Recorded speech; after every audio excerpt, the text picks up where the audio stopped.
아이폰 10, XS 맥스를 준비했습니다.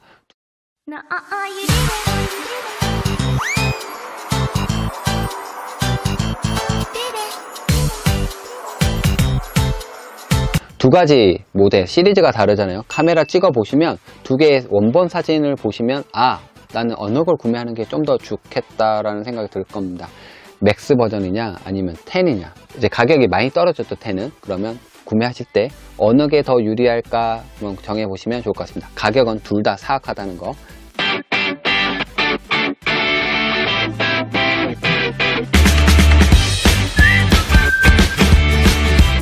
짠! 안녕하세요. 멘도르스입니다.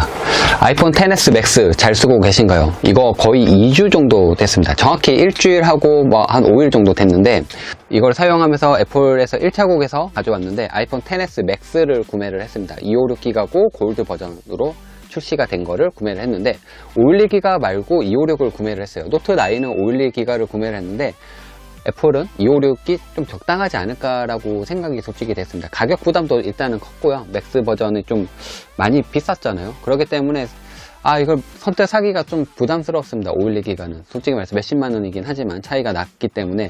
그러면 아이폰 XS랑 10이랑 비교 해보실까요? 일단 카메라 기능에서 좀 차이가 나는 걸 먼저 좀 보여드리려고 합니다. 아이폰 XS 맥스 동일한 인물 사진을 지금 촬영을 했는데 제 얼굴을 촬영을 했습니다. 아이폰 XS 같은 경우에는 여기 보시는 것처럼 위쪽에 편집을 눌러주시면 편집 누른 상태에서 하단 부분에 조리개 조절 값들이 나옵니다. 이 조리개 조절을 통해서 심도 조절이 가능한데 F값을 높이게 되면은 뒤에 있는 배경이 또렷하게 살아나고요. 이 조리개를 좀 낮추게 되면 주변이 흐려지게끔 되어 있습니다. 이게 좀 더 재밌는 게, 이거는 주변에 이제 촬영을 한 이후에 주변에 포커싱을 이제 흐리게 만들 수 있어요. 아웃포커싱을 좀 더 재미나게 조절할 수 있는 게 가장 큰 장점이라고 할 수 있습니다. 인물 카메라 상당히 많이 있습니다. 아이폰 사용자들이 가장 선호하는 게 인물 카메라라고 볼 수가 있습니다. 일반적인 카메라 사용을 하시는 분들은 아이폰 중에서도 듀얼 카메라가 아닌 그냥 싱글을 쓰시는 분들이고요. 근데 만약에 인물 카메라에 맞들리게 되면 계속 인물 카메라만 찍게 돼요. 주변이 아웃포커싱 되고 자연스럽고 DSLR 느낌도 나고 너무나 매력적인데, 아이폰 10하고 XS 두 개의 차이가 무엇일까요? 얘는 iOS 12로 업그레이드를 지금 시켜둔 최신 버전 상황인데 동일하게 인물 사진을 촬영을 했습니다. 그러면 인물 사진에서 위쪽에 편집을 동일하게 눌렀습니다. 근데 여기에 보시는 것처럼 선택되는 게 아무것도 없어요. 원래 조리개 조립값이 나왔으면 좋겠는데 없고, 자연 조명, 스튜디오, 윤곽, 무대 조명, 그 다음에 모노, 요것만 나와요. 인물 모드에서. 그리고 위쪽에 보면 자동으로 세팅하는 거, 세팅해서 하는 게, 아이폰 10하고 XS는 카메라가 다릅니다. 애플이 이런 게 좀 야박한데 iOS 업그레이드만 하면은 좀 더 달라지고 좀 새로운 기능을 쓸 수 있지 않을까라고 생각을 했고 기대를 했지만, 카메라 기능에 있어서는 좀 차별화를 뒀습니다. 아이폰 XS 같은 경우에는 A12 칩셋이 들어갔기 때문에 성능이 상당히 좋아졌어요. 이렇게 얼굴 인식 잠금 해제 할 때도 페이스 아이디가 상당히 빠르게 동작을 하게끔 뉴럴 엔진이 탑재가 됐고요. 그리고 사진도 인물 모드 촬영할 때 좀 더 부가적인 기능을 향상시키기 위해서 칩셋이 향상됐다라고 합니다. 하드웨어엔 스펙이 다르기 때문에 지원하지 않는다라고도 볼 수가 있겠지만 조금 아쉬운 것 같아요. 카메라 기능이 아이폰 XS랑 다른 건 10이 좀 지원하지 않는 게 좀 아쉬운 것 같아요. 이렇게 편집 눌러보면 이 기능이 상당히 좋은데 조리개 조절도 되고, 여기 보면 자연 모드, 스튜디오 모드, 윤곽 모드, 이것도 동일합니다. 이 부분은.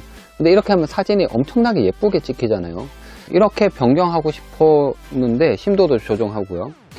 촬영 이후에 변경되는 거는 노트 9도 가능합니다. 아웃포커싱 모드로 촬영한 이후에 가능합니다. 인물 카메라로 촬영한 것과 동일하게 말이죠. 그렇기 때문에 아이폰 10을 구매할지 XS를 구매할지 좀 고민을 하셔야 될 것 같아요.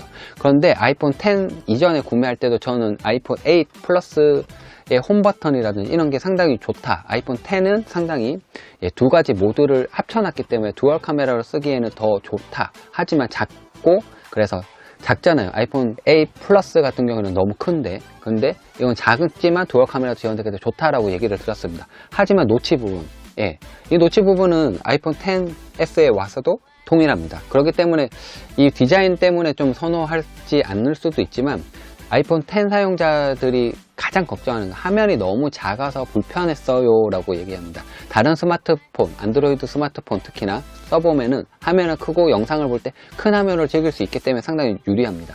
그러면 아이패드를 구매하면 되죠. 애플은 이제 사이즈에 따라서 그렇게 큰 변화를 주지 않고도 이제 사용자 UX를 강조했는데, 하지만 이번에 6.5로 업그레이드를 했습니다. 애플이 역사상 제일 큰 스마트폰을 내놨는데, 애플 역사상이죠. 예. 왜 벌써 뭐 이런 생각도 들지만 안드로이드에서 6.5인치의 화면이 상당히 익숙합니다. 근데 이걸 실제 실사용을 해보니까 화면이 너무 큰 거 아니야? 불편하지 않아?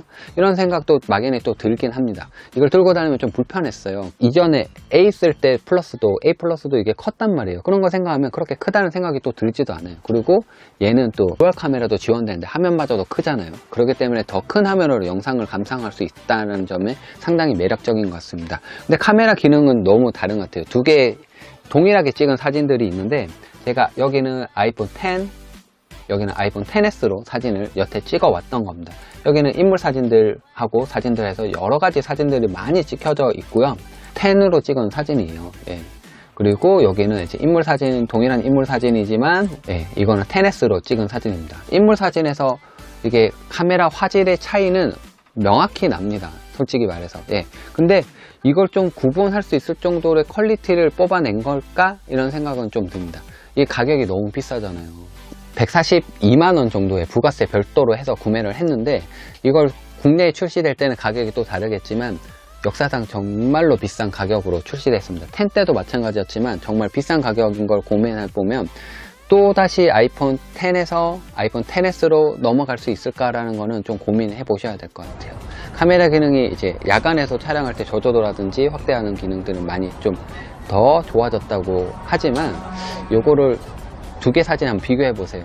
이 돈을 주고 구매하면 적당할까라는 생각은 좀 더 고민해 보셔야 될 것 같습니다. 좀 좋다 이렇게 막연하게 얘기하는 것보다는 사진을 비교해 보시고 판단을 해 보셨으면 좋겠습니다. 다음에는 좀 더 상세한 비교를 통해서 좀 개인적인 주관적인 의견보다는 그런 걸 통해서 좀 보여드리도록 할게요. 일단 큰 스마트폰을 쓰고 있는 입장에서는 아이폰 XS의 큰 화면이 너무나 매력적이고, 카메라 기능도 좀 더 좋아졌고, 좀 더 빠른 페이스 ID를 넣었고, 예, CPU 반응감도 역대급으로 빨라졌기 때문에 게임을 할 때도 반응감이 더 빠른 걸로 즐길 수가 있었습니다.